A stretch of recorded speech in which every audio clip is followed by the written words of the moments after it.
parce que je voudrais franchir un pas. Nous sommes dans un congrès libéral et je voudrais vous amener dans une révolution libérale. Ah oui. Alors ici, on dit que c'est un congrès libéral et avec intelligence, notre ami Patrick rappelle que nous sommes ici tous réunis dans un esprit de famille et qu'il ne s'agit pas d'un esprit de chapelle. Très souvent, les libéraux cultivent l'esprit de chapelle plutôt que l'esprit de famille. C'est leur liberté, bien sûr, mais elle n'est pas très efficace. Alors, ce congrès nous a invités à réfléchir. Le niveau de réflexion a été, comme d'habitude, à un très haut niveau, mais la réflexion appelle quand même l'action. Et c'est à l'action que je vais vous appeler ce soir. Et je vais vous parler donc de la révolution libérale qui est en train de se sentir, de s'approcher et de se réaliser en France à l'heure actuelle. Il y a très peu de gens qui, comme moi, ont eu le malheur de vieillir aussi longtemps tout en restant libéraux. J'ai connu 4 révolutions libérales et toutes ont échoué. La première, c'était 1974, M. Giscard d'Estaing. On disait, tiens, voilà un qui enfin va rompre et avec la tradition de la gauche communiste et socialiste et avec la tradition du gaullisme socialiste et communiste. Giscard d'Estaing s'est inscrit évidemment dans la grande continuité et n'était pas élu depuis quelques semaines ou quelques jours qu'il a fait tout de suite avancer le libéralisme. Ça a été le libéralisme avancé qui, comme le fromage, n'est pas le meilleur produit.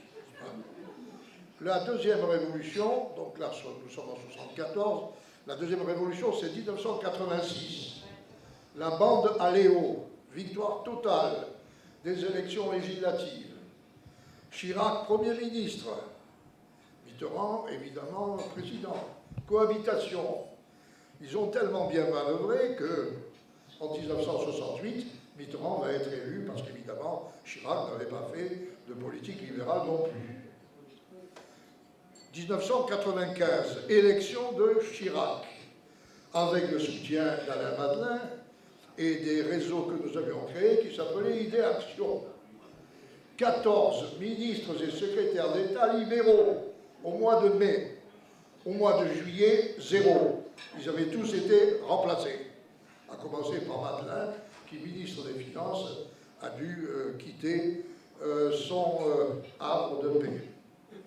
Et dernière révolution, Fillon, où, contre toute attente, un libéral qui n'était pas au départ tellement libéral, mais enfin qui était beaucoup plus libéral que tout le reste, gagne les primaires de la droite, comme on l'appelle, et finalement, nous savons ce qu'il en est advenu, la révolution libérale menée par M. Fillon ne s'est pas produite. Mais enfin, il y a eu 4 fois une révolution, c'est-à-dire un moment où des électeurs français ont voté pour des gens qui, à peu près, incarnaient une rupture avec le dirigisme, le jacobinisme, etc. Bon.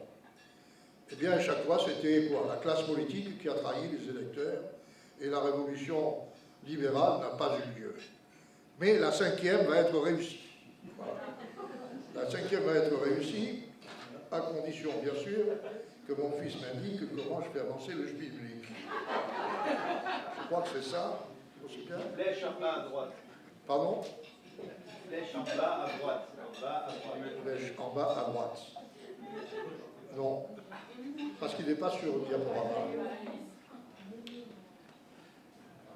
Vous avez bien vu que quand même c'est la conférence que j'ai faite pour aujourd'hui.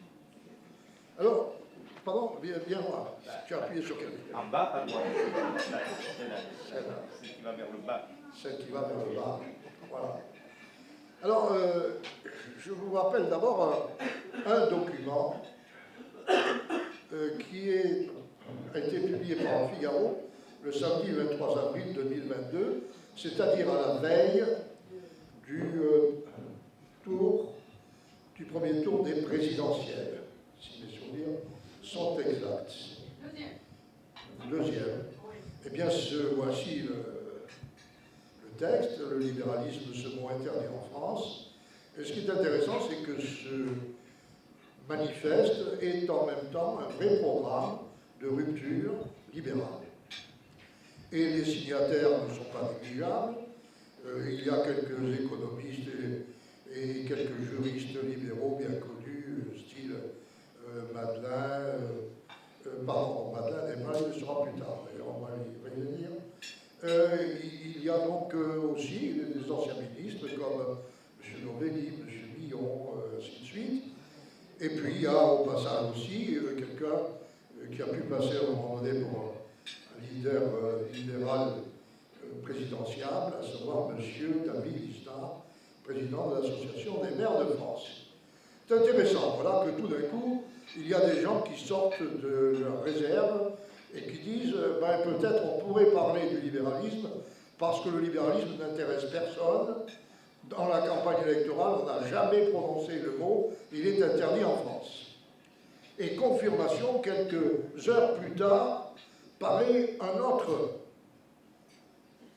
une autre pétition signée par Madame Sophie de Menton et puis un certain nombre de gens. Le libéralisme, condition nécessaire à la propagation de l'esprit d'entreprendre et l'ambition sacrifiée de cette campagne politique. Disent exactement la même chose. Alors, ce qui est intéressant, c'est que là, c'est signé par un certain nombre de personnalités. Derrière Sophie de Menton, qui avait fait la pétition, on trouve, surprise, un grand libéral, Luc Ferry. Un peu plus loin, on trouve l'ancien président d'Elf, comment s'appelle-t-il? Voilà, exactement, vous avez votre mémoire. Et toute une série de personnalités, ce qui veut dire qu'à Paris, même à Paris, on commence à parler du libéralisme dans des cercles qui ne sont pas libéraux et qui disent SOS, libéralisme en danger. C'est quand même extraordinaire. Ça veut dire qu'il se passe quelque chose. Alors, qu'est-ce qu'il se passe? Eh bien, il se passe que on a besoin d'un vaccin libéral. Voilà. Alors ça, c'est un magnifique ouvrage, bien sûr, qui est offert à votre publicité et pour lequel je suis disponible pour des dédicaces. Ça s'appelle le vaccin libéral. Alors tu vois finalement, Patrick, je parle du vaccin libéral. Mais j'en parle pour en dire rapidement quelque chose. C'est chapitre 1er, la France n'a jamais été libérale. C'est très inspiré du livre de Jean-Philippe Feldman qui s'appelle L'exception française de l'Ancien Régime à Macron. Et en bon historien et en bon juriste, Jean-Philippe Feldman rappelle que la France, pratiquement à la différence de tous les autres pays européens, n'a jamais connu d'espace et d'étape libérale. Chapitre 2, pourquoi? Eh bien parce que les Français acceptent leur servitude. La servitude volontaire écrite par M. Lamoisy au XVIe siècle, eh bien, elle est encore aujourd'hui là. Alors pourquoi? Ben parce que déjà au XVIIe siècle, l'État s'occupait de tout et que les gens avaient besoin de l'État pour toute chose. Alors aujourd'hui, comment voulez-vous faire du libéralisme quand pratiquement 2/3 des Français dépendent de l'État? D'abord, il y a la masse des fonctionnaires. Ils aiment bien leur État qui leur donne des revenus sans travailler. Et ensuite, il y a tous les gens qui ont des marchés publics, il y a tous les gens qui ont des privilèges, il y a tous des gens qui attendent des allocations, il y a tous des gens qui attendent ceci et cela, c'est l'État-providence. Et la servitude volontaire, ça n'est au fait que le prix de l'État-providence. Et aujourd'hui, c'est vrai que faire du libéralisme dans ce pays dont le système social est le plus lamentable du monde, comme le dit mon ami Alain Mathieu, eh bien, c'est évidemment difficile de faire du libéralisme. Alors, chapitre 3, d'autant plus difficile que le libéralisme n'est ni connu, puisqu'on ne l'a jamais vécu, jamais appliqué. C'est quand même extraordinaire qu'on nous reproche aujourd'hui que tous les malheurs de la France soient dus à nos idées et que l'ultralibéralisme soit à la base de l'inflation, de la perte du pouvoir d'achat, du déficit, de ceci, de cela. Eh bien, non, il n'y a jamais eu de libéralisme. Comme l'a rappelé Claude Coubons tout à l'heure, il y a une telle masse de dépenses publiques et de prélèvements obligatoires, donc de déficit, qu'on ne voit pas où est le libéralisme là-dedans. Bon, ben enfin, il paraît que c'est les libéraux qui ont mis la France à genoux et qui ont volé tous les Français. Alors, ça, c'est évidemment difficile de voir toute la caricature du libéralisme, c'est mon chapitre 3, ça je l'avais écrit il y a très longtemps, enfin toutes les stupidités depuis M. Lacordaire qui dit entre le faible et le fort, c'est la loi qui libère, n'est-ce pas, et la liberté qui opprime. Bon, il y a ça, il y a la société de consommation, il y a l'être et l'avoir, il y a le profit, il y a, qu'est-ce que je peux dire, vous avez les critiques habituelles, pas la peine de se perdre son temps là-dessus, ça ne veut rigoureusement rien dire, et c'est contraire à la réalité. Donc, les critiques que l'on adresse généralement au libéralisme n'ont aucun sens, c'est très facile de les démolir. Donc, n'insistons pas sur ce chapitre 4. Et chapitre 5, eh bien, il me vient la fantaisie, non, chapitre 4, pardon, il me vient la fantaisie de rappeler ce que sont les principes du libéralisme, je vais y revenir. En gros, les principes du libéralisme, ils se ramènent à un carré que certains ont appelé le carré magique, c'est-à-dire liberté, responsabilité, propriété, dignité de l'être humain. Je répète, il y a bien 4 points, et ils sont tout aussi importants, j'y reviendrai, liberté, responsabilité, propriété, dignité. Et puisque nous sommes dans le pays de Bastia, on peut dire que ces 4 points sont les 4 points de Bastia. Ça, c'est le principe du libéralisme, et il faut rappeler que ces principes ne peuvent jouer que si l'environnement institutionnel est un environnement compatible avec ses vertus, avec ses valeurs. Et ce contexte institutionnel, il est fait à son tour de 4 règles du jeu. Il faut que les institutions respectent premièrement un état minimum, deuxièmement un état de droit, troisièmement la subsidiarité et quatrièmement le libre marché. Tant que ces institutions n'existent pas, vous pouvez faire ce que vous voulez, vous n'aurez jamais une société de liberté. Alors, ça, c'était le chapitre 5e, voilà, ben, c'est le programme libéral. Et c'est celui que vous trouvez dans la déclaration du Figaro, puisqu'à peu de choses près, comme c'est moi qui avais rédigé la déclaration du Figaro, ça... Enfin, voilà. Alors, tout ça, où est la révolution? Ben, la révolution, si vous voulez, comme programme libéral, voilà, réformé pour libérer, ça revient à peu près à 13 points. Je ne vais même pas vous les rappeler parce que vous les connaissez aussi bien que moi. Le problème n'est pas le programme, mais maintenant comment le vendre, comment le faire partager aux gens qui... Alors, il y a eu des émissions, puisqu'on parlait de libéralisme, il y a eu tout de suite quelques petites émissions de télévision pour s'interroger sur la faisabilité et l'avenir du libéralisme. Ici, vous avez M. Rioufol qui, sur CNews, pose le problème, le libéralisme a-t-il fait son temps? Et il posait la question d'ailleurs à Jean-Philippe Denson, qui rappelait ce qu'il fallait pour que le libéralisme soit enfin admis en France. Alors, je crois que sur ce point, pardon, excusez-moi, je ne suis pas du tout, comment mettre le pays à l'heure libérale? Je définissais un certain nombre de principes. Premier point, l'impulsion doit venir de la société civile. je ne crois pas ni à l'homme, ni au parti providentiel. Ça, c'est un peu un vice français que de s'en remettre à quelqu'un qui va tout sauver, n'est-ce pas? Je n'y crois pas. Il faut que ce soit la société civile qui ait réellement envie du libéralisme. Je ne veux pas non plus d'impulsion jacobine, c'est-à-dire que je suis partisan d'initiatives locales et diverses. J'aurais voulu que, et je veux toujours, on puisse organiser, comme c'est le cas ici à Saint-Paul-les-Dax, des réunions comme celle-ci, où on puisse parler entre nous de la liberté et convaincre des gens qui ne sont pas libéraux que la solution est bien libérale. Et je voudrais justement qu'on multiplie un peu ce qu'on appellera des cercles de réflexion, des clubs, des forums des libertés, des séminaires, des réunions publiques. Et voilà, c'est donc une action qui ne doit pas être jacobine, mais au contraire au niveau de chaque localité. Et après, je crois qu'il faut se servir des arguments qui sont de nature à promouvoir le libéralisme.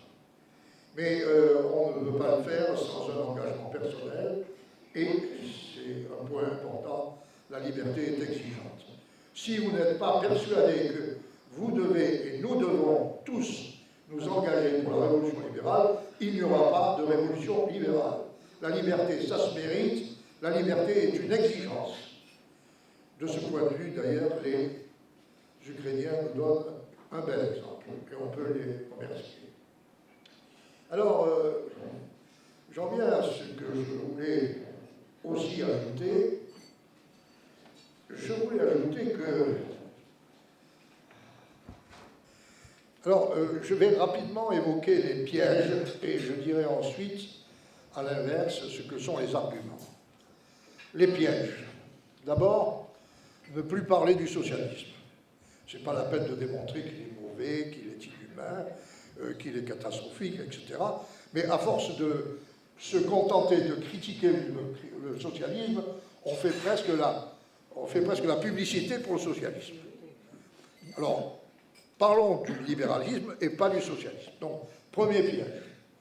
Deuxième piège, le piège de la droite et de la gauche.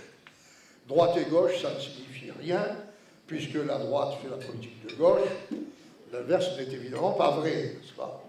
Mais quand j'entendais aussi, il faut savoir réconforter la droite, etc. Quelle droite?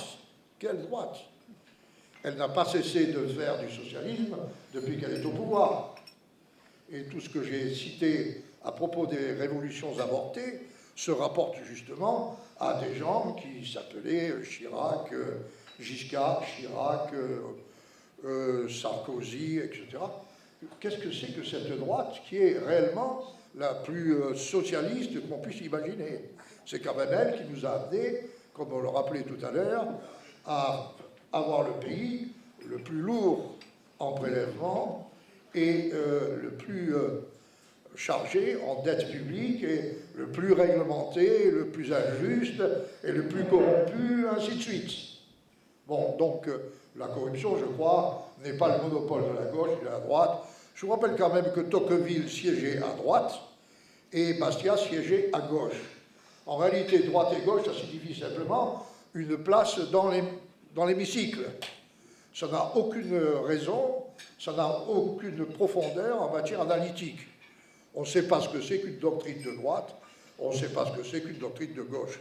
Vous avez des gens de droite qui ne sont pas conservateurs et qui sont progressistes, et vous avez des gens de gauche qui sont conservateurs et qui ne sont pas progressistes. Bon, donc, vous pouvez très bien changer. Il y a une gauche intelligente, on en a vu. La révolution libérale a été faite par des gens de gauche au Canada, en Australie, en Nouvelle-Zélande. C'est des gens de gauche qui ont opéré. Tout à l'heure, on a rappelé Schröder et puis les socialistes allemands. Ils étaient plutôt libéraux.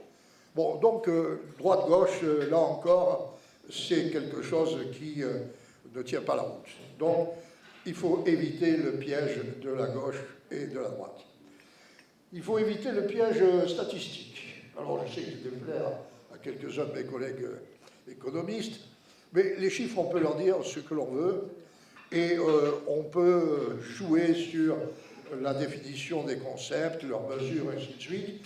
Il y a des rois pour ça, et je dois reconnaître qu'ils sont plutôt à gauche. Par exemple, M. Piketty, on ne peut pas faire mieux en matière de tripatouillage des statistiques pour faire valoir. Et vous avancez un chiffre, mais on va vous dire, oui, mais vous n'avez pas vu que si vous prenez une autre période, c'est plus mieux. Allez, arrêtez. Ce n'est pas avec des statistiques que vous allez convaincre les gens qui vous entourent, parce qu'eux-mêmes sont impressionnés par des courbes, par des diagrammes, etc. Mais quelqu'un tout à fait opposé va vous sortir les diagrammes inverses et les courbes également différentes. Donc, évitons tout cela, on perd notre temps. Alors, il y a maintenant à savoir quels sont les vrais arguments que nous pouvons faire valoir. Alors, le premier argument est un argument utilitaire. C'est-à-dire que là où il y a la liberté, ça marche. La liberté, ça marche. J'ai été surpris dans une conférence récente, il y a une semaine à peu près, par le fait qu'une des personnes s'est levée en disant « Oui, mais votre plan de réforme, c'est très bien, mais on est en France. Et dans quel pays ça s'est fait ?» Eh bien justement, je viens de demander à tous ceux qui ont signé ce manifeste qu'ils me donnent le plus vite possible des renseignements, des expériences du libéralisme qui a réussi dans certains pays. Voilà. Dites, vous avez tous une connaissance, ben vous savez que par exemple les bourses scolaires, ça a fonctionné aux Pays-Bas, puis que maintenant ça s'est étendu en Angleterre, aux États-Unis, dans certains États. Bon, vous savez que le fédéralisme et le vote avec les pieds, c'est efficace. Regardez les Suisses, regardez les Américains. Vous savez que la retraite par capitalisation, elle est dans 51 pays aujourd'hui. Expliquez-moi comment ils font et quelle est la différence entre capitalisation et répartition. Il y a l'article de Nicolas Marquez qui dit que ça coûte à peu près la moitié pour se couvrir contre les risques de santé, les risques de chômage et les risques de... Qu'est-ce que c'est le troisième? Et les risques de retraite. Voilà. Ça coûte à peu près la moitié. Bon. Et tout à l'heure, Claude Boudron nous disait, mais avec les avantages sociaux, dit-elle, eh bien, en réalité, on est en train de doubler, dans certaines branches, le coût du travail, de manière absolument ridicule, et on a par là même faussé la valeur du travail effectué par les salariés et que le client a payé. Voilà. Alors, donnez-moi des exemples. Il faut donner des exemples. Et il faut, si possible, adapter les exemples aux personnes que vous avez autour de vous. Sur la retraite par capitalisation, c'est très simple d'ailleurs, hein, parce que vous avez un public, ce n'est pas le cas aujourd'hui, mais de personnes âgées, et vous avez donc des... Bon, si vous avez des instituteurs, des parents d'élèves, etc., qui sont réellement étouffés par l'éducation nationale, qui n'ont pas la possibilité de choisir leur école, parlez-leur des bons scolaires, ainsi de suite. Donc vous avez une façon d'adapter votre message aux gens qui sont autour de vous. Alors ça, c'est évidemment un premier argument. C'est l'argument utilitaire. Le libéralisme, ça marche partout où ça a été instauré. D'avoir, par exemple, des pays comme le Canada, qui était en plein socialisme, et qui, avec un ministre libéral, c'est-à-dire de gauche, a complètement réduit le nombre des fonctionnaires, a dénationalisé un tas de choses. Tout ça, c'est quand même extraordinaire. Bon, donc, les pays qui ont fait le choix du libéralisme sont des pays qui, aujourd'hui, s'en portent très bien. Alors, pour être ridicule ou pour les ridiculiser, on dit « Ah, mais ça, c'est les pays frugaux ». On les appelle comme ça, c'est-à-dire qu'ils n'ont pas de déficit budgétaire. C'est-à-dire qu'ils ont un nombre de fonctionnaires exactement suffisant pour des services publics qui sont de vrais services publics. C'est-à-dire que ces gens-là ont aussi une liberté d'expression, ont la possibilité de changer d'école, de changer de logement, etc. Ils n'ont pas de HLM, il n'y a pas de loi à mur, n'est-ce pas, ainsi de suite. Bon, ces pays ont réussi et ils s'en trouvent bien aujourd'hui, à tel point que nous les trouvons ridicules. Voilà. C'est ridicule, comme les Suisses, d'avoir fait voter, comment s'appelle le système suisse, c'est la votation. La votation. Oui, la vocation, c'est le processus. Mais la loi qu'ils ont votée s'appelle la loi. Alors les jeunes, là, vous renseignez un peu, travaillez. Bon, peu importe. Alors, donnez-nous des exemples de pays qui ont réussi leur révolution libérale. Alors, cela dit, il faut expliquer pourquoi. Ça ne suffit pas de dire ça a marché. Ça a marché pour une raison. Voilà, le deuxième argument, ce n'est plus un argument utilitaire.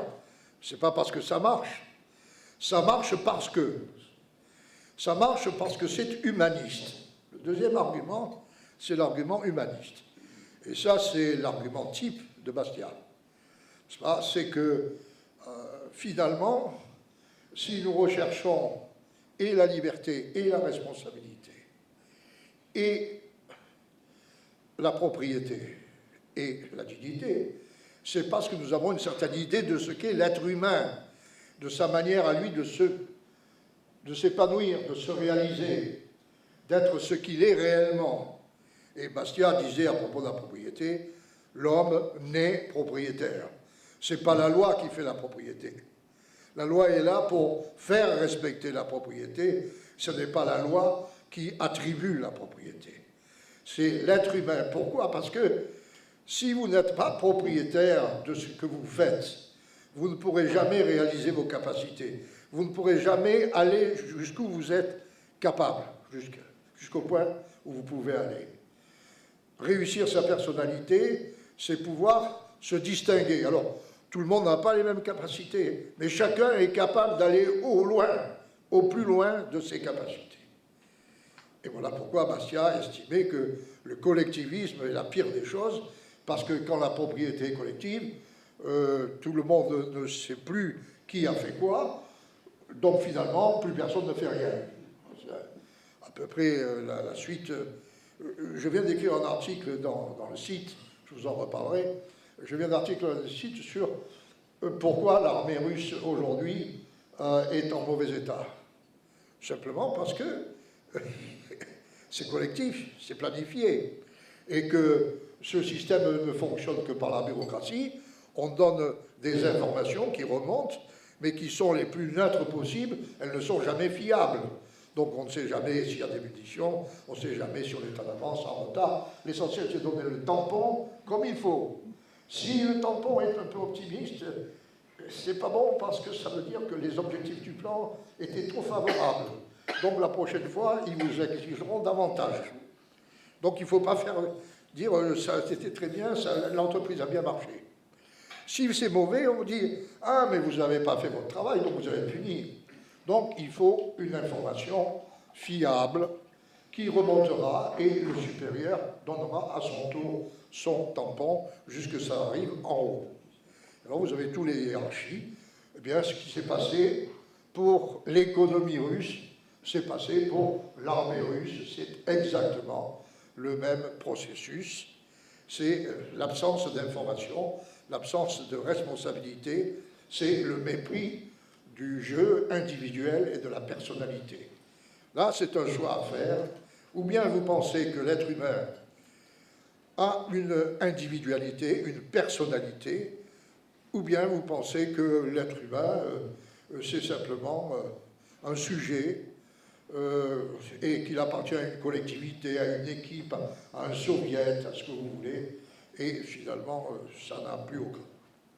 Donc le libéralisme, c'est aussi et fondamentalement un humanisme, c'est une anthropologie, c'est une façon de concevoir ce qu'est l'être humain. Et enfin, peut-être aller un peu plus loin au lieu de certains, après l'argument utilitaire, après l'argument humaniste, l'argument que je peux qualifier d'argument ontologique. C'est-à-dire que nous, les êtres humains, nous sommes faits pour quoi? Quelle est notre place? Quel est notre avenir? Qu'est-ce que nous entendons être au-delà? Alors j'avais une discussion assez intéressante avec une dame sur le rôle de la religion dans la liberté. Et je crois qu'en effet, la liberté est liée à des valeurs qui sont des valeurs spirituelles et morales. Et finalement, c'est un peu le quatrième côté du triangle qui est important, c'est la dignité. Et Jean-Paul II avait une formule, et nous en avions fait d'ailleurs le sujet de nos universités d'été, liberté des actes, dignité des personnes. Liberté des actes, dignité des personnes. Voilà pourquoi nous pouvons penser qu'au-delà de l'humanisme, il y a cette volonté de donner à l'être humain toute son aspiration, tout ce qu'il porte profondément en lui. Ce qu'il porte profondément, ça peut être sa religion, c'est peut-être une religion parmi d'autres, mais ce n'est sûrement pas une religion qui détruit les autres. C'est certainement une division de l'amour, et Jean-Paul II toujours prêchait pour une civilisation de l'amour. Alors, ça c'est l'argument ontologique. Je pense que les gens y sont sensibles. Alors maintenant, évidemment, c'est peut-être un peu difficile de faire tout cela de manière simple. Alors il faudrait que je retourne là-bas, mais je voudrais que mon cher Patrick, oui, ça va. Bon, nous étions restés à la question comment mettre le pays à l'heure libérale. Si vous voulez, avant de terminer en vous donnant quelques principes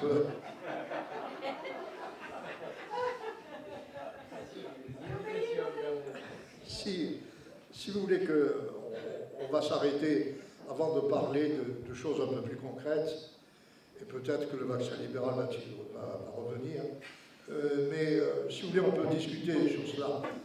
Je crois que la révolution libérale implique qu'on vende le libéralisme. Je n'ai pas trop cette opération marchande, mais pourquoi pas, on est quand même pour le libre marché. Et il faut vendre le libéralisme dans toutes ses dimensions. Et je crois que savoir quels sont les succès du passage au libéralisme, savoir que ces succès sont dus au fait que les êtres humains vont faire de leur mieux et vont utiliser leurs capacités et les démontrer grâce à la propriété. Si on veut savoir pourquoi finalement cela correspond à une certaine aspiration et comment cela se marie avec une éthique, avec des valeurs morales et spirituelles, eh bien, on aura fait l'essentiel du programme. Je pense que ça vaut la peine de faire une révolution libérale. Alors, est-ce que...